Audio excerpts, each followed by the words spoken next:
अभी कुछ दिन पहले एक महिला ने रायवाला थाने में 6 आदमियों के खिलाफ रिपोर्ट लिखवाई कि उन्होंने कपड़े फाड़े, उन्होंने अश्लील हरकतें करी। इस प्रकार की तमाम धाराएं भी उसमें लगी हुई है, जिसमें मास्टर जी का भी नाम उसमें।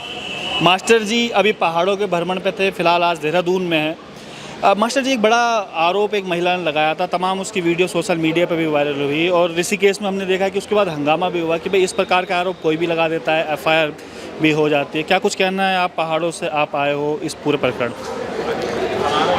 मैं सोचता हूँ कि जो ये मेरी बहन ने मेरे पे ऐसे आरोप लगाए हैं, मेरा जन्म कौन से स्थान पे हुआ ये उसको पता नहीं। ये मैंने जो 57 सालों में जो कुछ पाया वो उसे पता नहीं। मेरा जन्म देवप्रयाग में हुआ, गंगा जहाँ से अलकनंदा भागीरथी के संगम में। मैं तो अपने को गंगा पुत्र मानता हूँ। और यदि वो यह आरोप लगा रही है और अगर सत्य है, मैं कहता हूँ कि स्पेशल से मेरी औरों को छोड़ दे। और बच्चे हैं बेचारे, 24 साल का 25 साल का कोई इस तरह से है, मेरी स्पेशल से अलग से जांच कराए और अगर मैं दोषी पाएगा तो सबसे सख्त सज़ा मुझे अगर मिले तो फांसी की सज़ा मिले, क्योंकि मैं श्रीदेव सुमन का बेटा भी हूँ।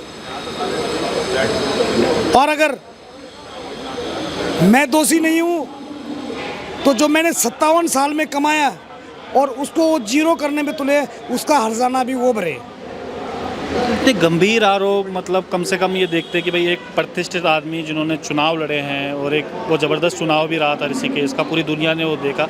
इस प्रकार के आरोप, अब क्या जो आपके कार्यकर्ता हैं उन पर भी काफ़ी गुस्सा होगा इन सबको लेकर।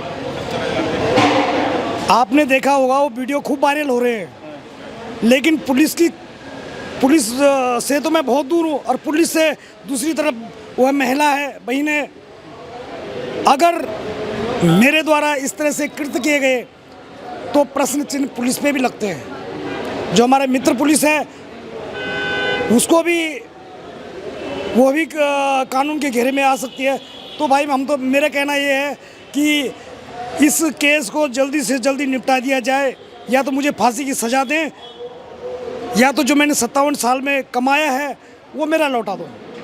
क्योंकि मैं उस दिन के बाद अभी मेरा भ्रमण हुआ तो मेरे रिश्तेदारी भी लगते हैं। पौड़ी में मेरे समदाना है, मैं समदाना के घर नहीं गया। और ऐसे ही भी मैं तब तक मैंने प्रण ले रखा, जब तक मैं पाक साफ नहीं निकलता मैं किसी के घर नहीं जाऊँगा, किसी के घर में नहीं रहूँगा। क्योंकि अपने को गंगा पुत्र भी मानता हूँ और दुखी भी व्यतीत भी हूँ।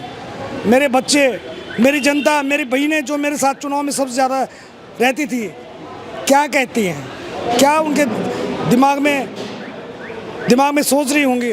और मैं जैसा व्यक्ति जिसने चुनाव हुई, लोग दारू से चुनाव लड़ते हैं, पैसे से चुनाव लड़ते हैं, मेरे पे तो पैसा भी नहीं था और गंगा जल दिया। कोई साबित कर दे कि मास्टर जी ने अपने चुनाव में एक बोतल, एक अद्दा, पौवा जो भी कहते हैं, अगर किसी को वितरित किया तो उसका साक्ष्य सामने लिया है। मैं राजनीति क्या, मैं अपने को त्याग ही दूंगा।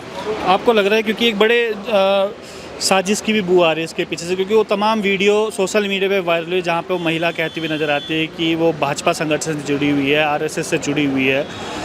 इसके अलावा तमाम उसके बाद ये आरोप लगते हैं जब वीडियो वायरल हो जाती है। तो आपको क्या लगता है, एक साजिशन हुआ है, कोई साजिश है इसके पीछे? ऐसा है, मैं नाम नहीं लूँगा, लेकिन जिसका चाल चरित्र और चेहरा ही ऐसा हो, चाहे कुआं पढ़ना चैंपियन हो, चाहे जीना जी हो, और कितने के नाम लो, बहुत सारे हैं ऐसे। अब जिस पार्टी का चाल चरित्र और चेहरा है, उससे क्या उम्मीद कर सकते हैं आप? अब आगे क्या करेंगे आप इस मामले में? क्योंकि अभी तो आप पहाड़ से आए हैं, लेकिन ऋषिकेश में बड़ा हंगामा हो रहा है, आपको सोशल मीडिया या फ़ोन पे जानकारी तो मिल ही रही होगी। शाम को पत्रकार लोग आ रहे हैं मेरे पास, वहाँ अपना पक्ष रखूँगा और भाई जल्दी से जल्दी इसका निर्णय होना चाहिए। पहाड़ों के भ्रमण करके आए हैं, अभी 10 दिन के तकरीबन आप रहे हैं वहाँ पर, कैसा रिस्पॉन्स मिल रहा है लोगों का, जो मोर्चा आप लोगों ने बनाया? वो तो एक अलग विषय है, उसका टॉपिक ही अलग है। लेकिन अभी हम सभी देवी देवताओं से दर्शन करके आ रहा हूँ, क्योंकि मैं तो देवी देवताओं को मानने वाला हूँ भी। अपने 33 कोटि के देवता, 51 सिद्धपीठ हैं, जो वो अपने आप जो करेंगे वो सही करेंगे। और ये जो हमारा उत्तराखंड स्वाभिमान मोर्चा है, इसके तहत हमने 11 जिलों का भ्रमण किया। आज अंतिम जिला देहरादून था, तो आज यहाँ रहा। अब इसमें हम लोग सब जो हमारे पास वहाँ से जो हमारा चिंतन मंथन गोष्ठी हुई, उसमें जो सुझाव आ रहे हैं उनको मनन करके, और हमारे साथ हम ये अपने साथ में पूर्व IAS, PCS, शिक्षाविद और मातृशक्ति, युवा सबको हम इकट्ठा करके और सबके सामने अपना वो जो वहाँ से मैसेज लाए हैं वो देंगे और वो इसका निर्णय लेंगे और जो निर्णय लिया जाएगा ये सामूहिक निर्णय होगा। लास्ट सवाल, इस जो एफआईआर हुई है इसको लेकर अभी तक कहीं से पुलिस के द्वारा या कई अधिकारियों के द्वारा कोई फ़ोन आए हैं गवाही के लिए इस तरीके से? मेरे पे किसी का कोई फ़ोन नहीं आया। हाँ, इतना जरूर है, मैं चाहता अगर तो जल्दी ऋषिकेश आ जाता, लेकिन अभी 2-3 दिन पहले थाना घेराव किया था, मैं जानबूझ के अभी नहीं आया उस दिन, ताकि अगर मैं आता तो शायद मुझे लगता है कि कुछ ज़्यादा उग्र होता। तो मैं तो शांति के पक्ष में, गंगा का पुत्र हूँ, शांति चाहता हूँ, इसलिए मैं उस दिन आया भी नहीं। और बाकी अब शांति से निपटाएंगे इस मामले को कि किस तरीके से निपटाएंगे? शांति से मैंने पुलिस अधिकारियों को, किसी कांस्टेबल को भी अभी एक भी फ़ोन किसी को नहीं किया कि क्या है मेरे पे आरोप क्या है, और मैंने बल्कि वो मुकदमा की कॉपी पढ़ी भी नहीं है अभी। आपको क्या लग रहा है कि वापस होना चाहिए मुकदमा कि आप आगे लड़ेंगे, किस तरीके से अभी? देखो, जो अब पुलिस क्या इन्वेस्टिगेशन करती है और पुलिस क्या आगे रिपोर्ट देते हैं उसके आधार पे होगा। बाकी मैं तो सेवादार हूँ।